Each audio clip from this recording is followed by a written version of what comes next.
Okay, what's up YouTube? I'm back in another video. I'm recording this video on my cell phone, so most likely I have to upload two parts to this. Okay, so in today's lesson, we're going to go into, once again, the origin of Baphomet. I talked about it before. If you go back and watch this video right here, where did the concept of the devil come from? Go back and watch this video, and then come right back and watch this I'm about to upload right now. Okay, so we're going to be coming from this book right here. And also we're going to go into who the Pope is really worshiping. Okay? It's going to tie into this Quran, you know what I'm saying? All of this stuff. Okay, so let's go. So we're going to come from this book right here. Book by Supreme Understanding. It's called Black God. Okay? So I have it on my Kindle and we're about to go into it. All right.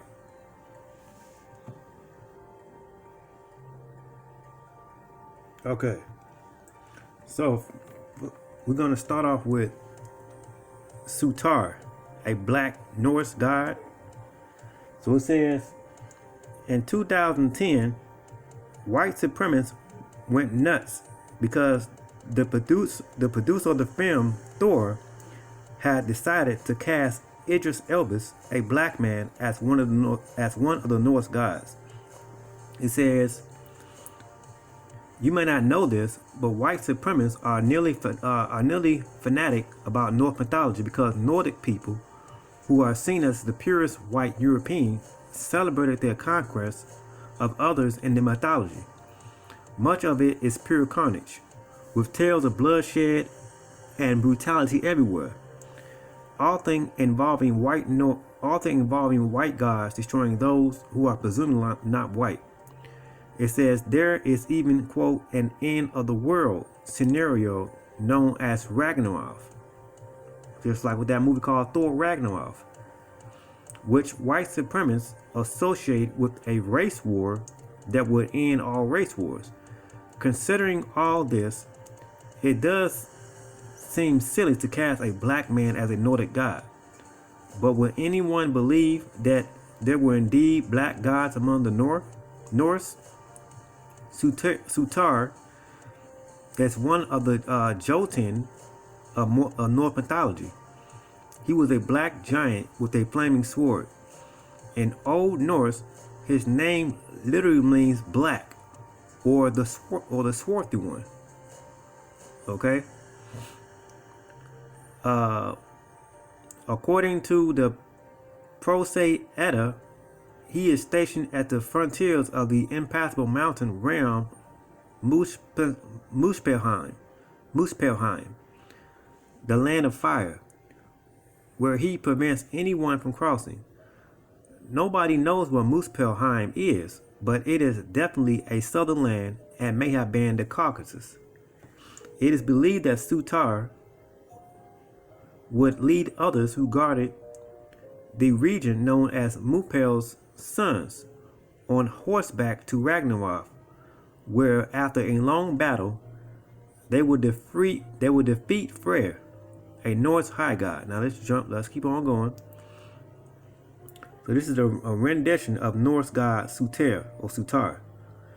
It says, and is this story somehow connected to the cherubs with flaming swords who guard the gates after God drives Adam and Eve out of the Garden of Eden? Was Farad Muhammad right about the black sentinels who kept whites in the Caucasus?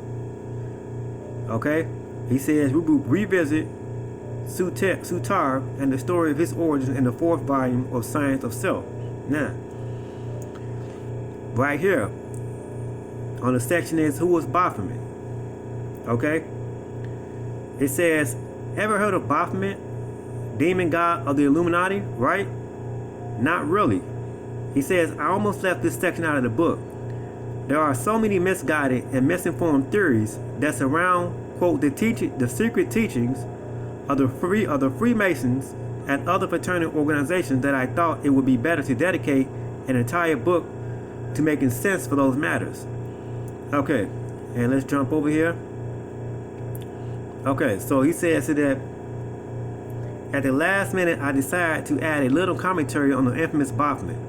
He says Baphomet, if you did not know, is also known as a black god, but mostly in the sense that he is thought of as a dark, quote, dark spirit or demon, sometimes called the black goat. The way the story goes, Baphomet was a demon worshipped by the Knights Templar, who are considered the predecessors of the Freemasons. Since people don't know any other distinctions,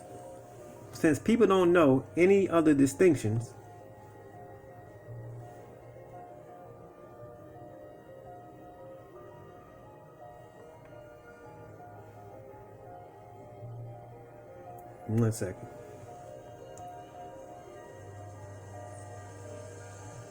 Okay. Since people don't know any other distinction between any of these groups, they call them all Illuminati. Since before the time of the Knights Templar, the Catholic Church was teaching that any belief not approved by the Church was heretic, pagan, and downright of the devil. Thus, Baphomet is supposed to be Satan, and the Illuminati, or all the groups that could be called that worship this evil Baphomet. What is the real story? The real story, based on historical evidence that we have today, is that the Knights Templar, an elite Christian order, were indeed persecuted by King Philip IV of France in the early 1300s. But this was because they had begun adopting Islamic practices from the Moors.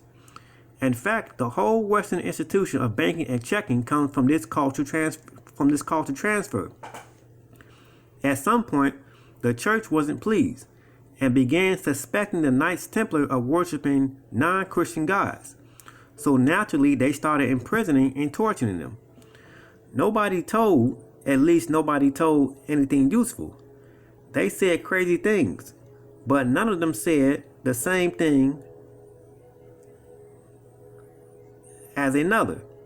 Yet somehow they arrived at the name Baphomet. Nobody could say what Baphomet looked like, but some accounts said the knights worshiped either, quote, a human skull, a stuffed human head, or a metal or wooden human head with curly black hair, but no goat. It wasn't until 1856 when French magician Eliphas Levi illustrated, quote, the Baphomet of Mendes, based on a mix of the tarot card for the devil and images of the Banebjedet, a goat-headed god worshipped in Mendes, ancient Egypt.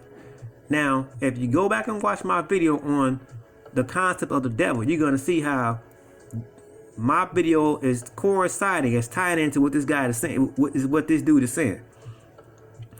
It says, right, Levy made it up, and he made a ton of money doing so. Then, in the 1960s, the Church of Satan adopted this image, added the upside pentagram, and then trademarked it. They made a ton of money as well. People tended to get excited about this kind of stuff, you see, and they don't care if it's real, so long as it seems interesting and creepy. Now, I did a video on this. Eliphas Levi Black Goat. So where does the name Baphomet come from? See, a lot of people on here talking about this Baphomet, they ain't got their historical facts straight. They just make up all kind of shit.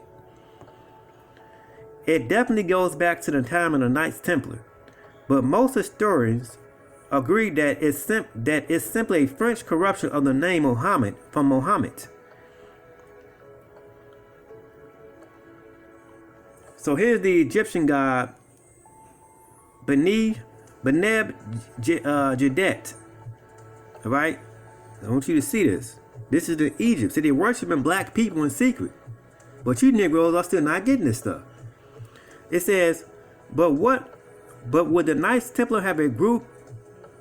But would the Knights Templar, a group having some extensive esoteric knowledge, simply worship the Prophet Muhammad? If so, why would a wooden head with curly black hair? And why were they so concerned with protecting the secret that they would accept torture and death before telling of their true God.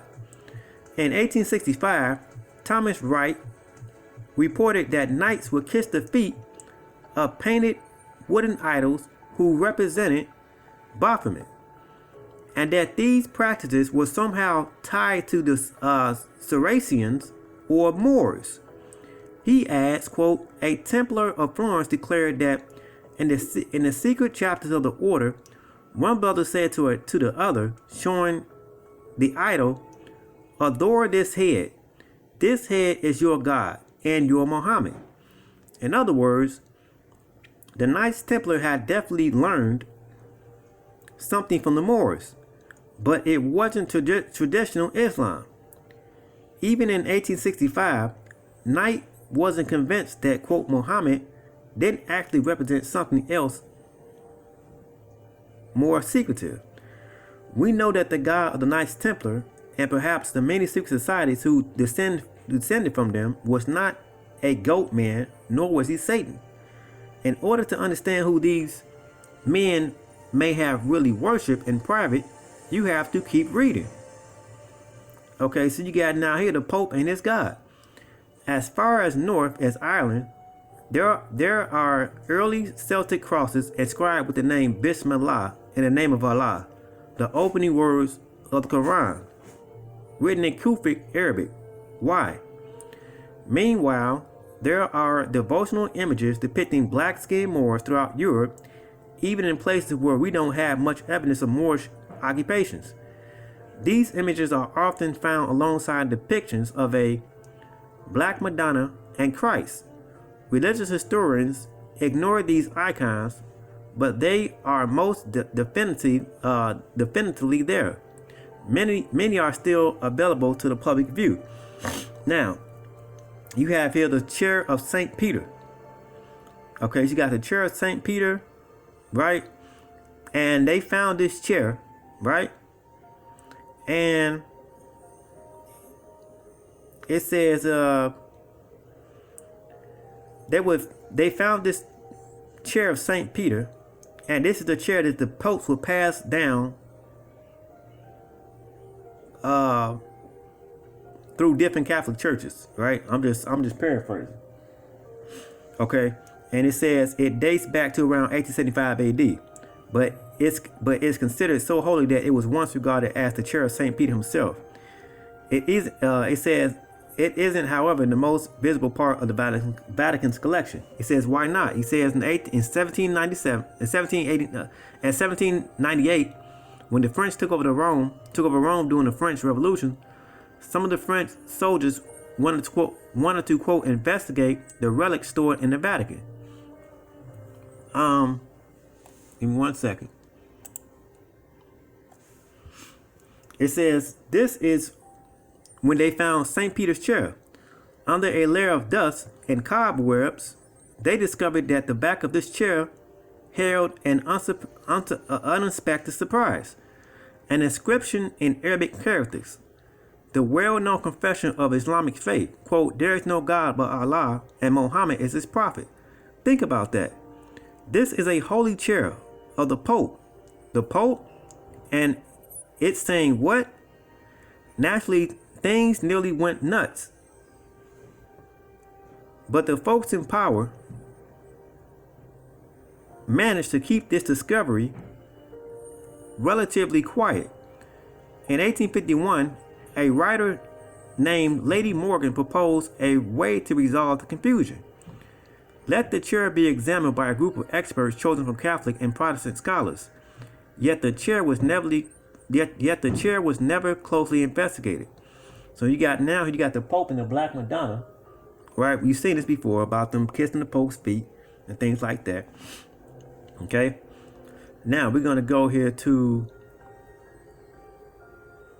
gonna drop down here. I'm trying to hurry up because I don't know how much time my phone's gonna allow me to record before it shut off. So if it shuts off, I'll just come back and do a part 2. So these dudes are worshiping the Black Madonna and Christ and in secret, right? And you have a rare meeting between popes. What did they discuss? It says, is this a Christian convention to venerate black images more than others? Earlier, we learned that these icons were especially sacred because of the older pre-Christian traditions that were connected to. So what does it mean that we see the esteemed leaders of the church prostrating themselves before symbols that have been connected to pre-European paganism? Some critics say these gestures of worship for black deities hint at Satanism. But we have also learned that the quote, the black image of Satan was based on an actual black god, not the idea of evil. So who are these guys worshiping? So this Baphomet character, when you see this Baphomet, where did they get this from? They got this. They came with this bullshit and got this from Egypt, a black deity. Now, let's keep on going. So who are these popes? Who are they worshiping in secret? Fast forward to the reign of Pope Benedict the 26th. Joseph Ratzinger, 2005 to 2006, 2013. It says, you know, the guy who actually quit being Pope. He says, yeah, that's not common. This marks the first time a Pope has resigned in nearly 600 years. He basically said he wasn't with the program anymore. He says, by program, I mean that thing they do where they just shuffle the pedophile priests around from one district to another, rather than kicking them out for good. In 2009, Pope Benedict sat down with Muslim leaders and voodoo priests in West Africa. Yes, where he talked about the source of the crisis affecting Africa. It says, without discussing the genesis of the sickness of the spirit, it is nevertheless indisputable that the so-called first world has sometimes exported and is exporting toxic spiritual refuse, which contaminates the peoples of other continents, including in particular the population of Africa. In other words, the white people in power have screwed up the world, especially Africa. Rather than attempt to continue the old program or to work over time restoring the reputation of the church as he had expected to do. Pope Benedict said he only wanted to answer to the will of God. But who is his God? The papal coat of arms. Every pope has a papal coat of arms, which acts as a symbol of his papacy. Pope Benedict became the first pope to feature the face of a person on his coat of arms. The face. It says the face, a Moor, prominently featured in the top left corner of the emblem. His skin is black. His features are African, and unlike many of the Moors depicted in old European imagery, he doesn't wear a cloth on his head. He wears a crown. So I want you to see this image. Right? He's bowing down to the black man and woman. Okay? And it says, when pressed about this image, he played dumb. He says, I do not know its meaning. He said, you're right. Just as I am sure the popes who sat in and later hid St. Peter's chair had no idea what was written on it. It says here, so what's really going on? This should lead you to wonder who they really worship. Who else are they hiding in the Vatican? What did Pope Benedict know? Why did he leave the papacy?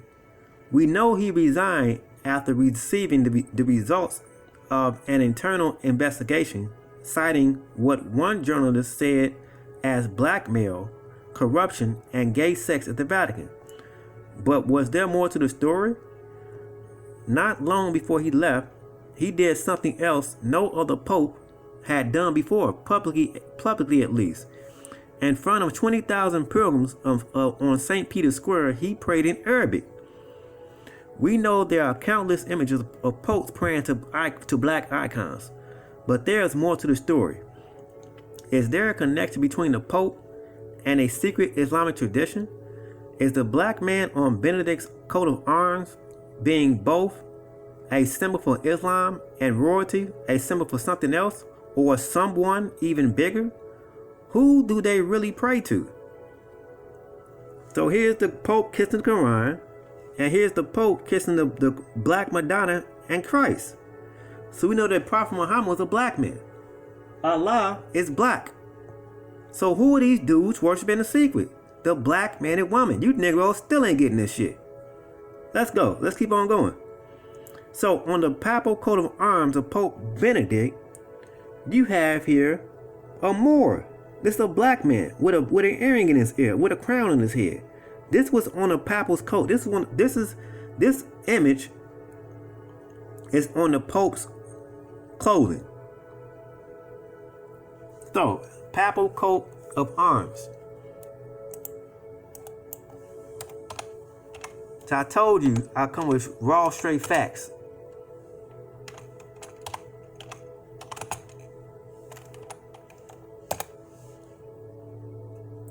Here it is. This is on the papal coat of arms, right here. This is who they worship in secret. Black people.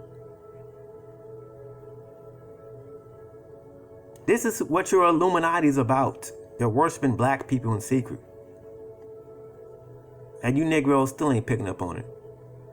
Which is a goddamn shame. So with your Jewish, you have the Torah, the Quran, the Bible, all that's representing black people. That's facts. Now if you want to get this book, it's entitled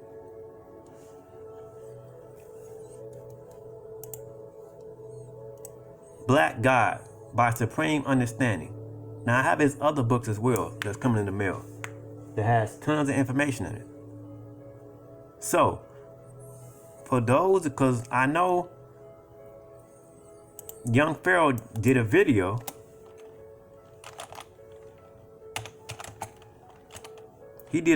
talking about the Pope, about these white people, these Jews got the Torah, the Quran, and the Bible and things like that, right? And he's saying it's Luciferianism, right? That's what he's saying. Okay, but that's not true.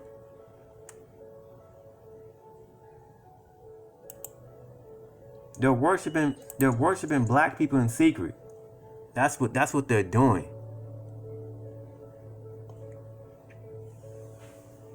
That's what they're doing. That's facts. So let's go back again. So this is on the Catholic Pope's. This is the papal coat of arms, Pope Benedict. You have a black man, a Moor. Right? He's kissing the Quran. Right? He's kissing the Quran. Why is he kissing this Quran? He's kissing the Quran because he knows that black people wrote the goddamn book. That's why.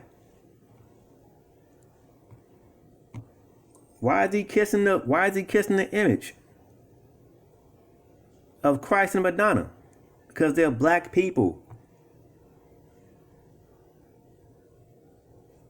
So the chair with St. Peter, they found that chair in the Vatican or whatever. They found the chair, and on the back of the chair, in Arabic, it said Bismillah, in the name of Allah. Allah's a black man. Now, how you gonna debunk this? And he has all the references in the back of this book. I read it. So if you have somebody on here on YouTube talking about Islam is evil, they don't know what Islam is about. Who wrote the goddamn book? This is centered all around black people. Because you Negroes don't have a knowledge of self. You don't know who you are.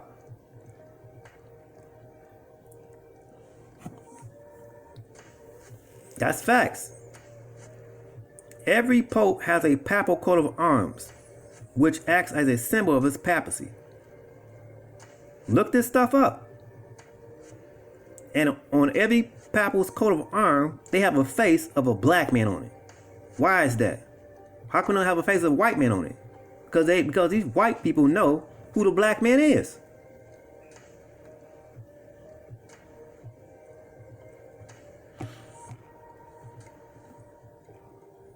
So when it said the Pope quit, why did he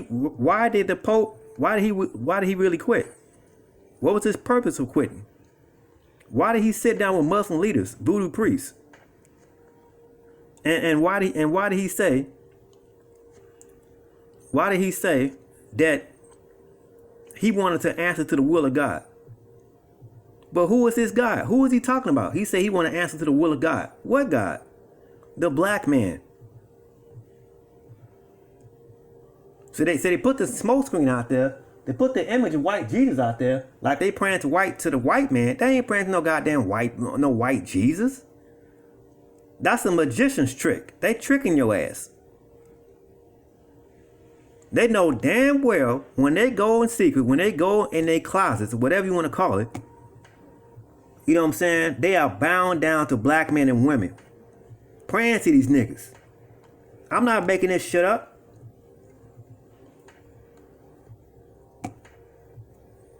Just broke down the movie called Thor Ragnarok that quick.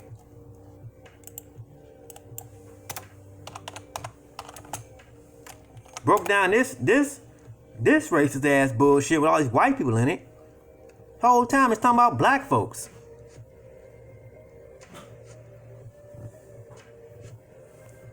So the chair of St. Peter, they found this chair. Right? They found this chair and they investigated. They did the investigation and they found on the back of the chair that they found Arabic characters and a well-known confession of Islamic faith saying there is no God but Allah and Muhammad is his prophet. Muhammad is a black man. God is black. That's who the Pope is worshiping in secret. The goddamn black man and woman. Now, when you go here, I got no time. I got 3 minutes left.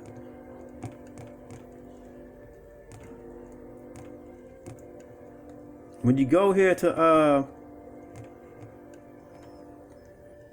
Judaism, right? And you got let's see, what's time I got left?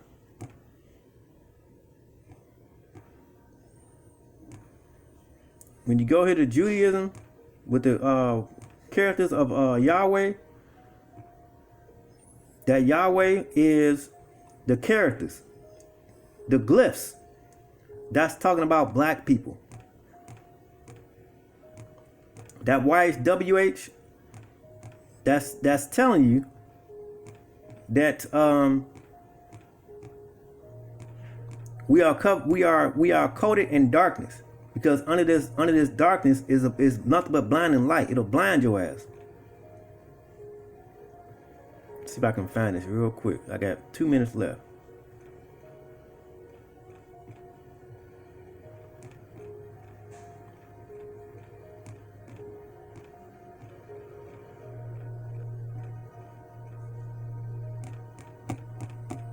Okay, let me hurry up. I think I'm running out of time. I hope you all are getting this stuff, man. But I don't think you all are getting it.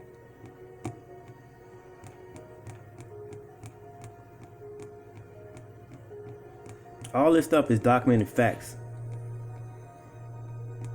Documented facts. But I'm running out of time, so I will see you in the next one. Alright? Click and subscribe to my channel. All this information is free of charge. I'm bringing you raw facts. I just showed you without a shadow of a doubt that the Pope worships the black man and woman in secret. You know what I'm saying? On the coat of arms, the papal coat of arms, that's the black man and woman, that Baphomet, that comes from an Egyptian deity, a black man. Okay? That's facts. With that being said, I'll see you in the next one. Peace.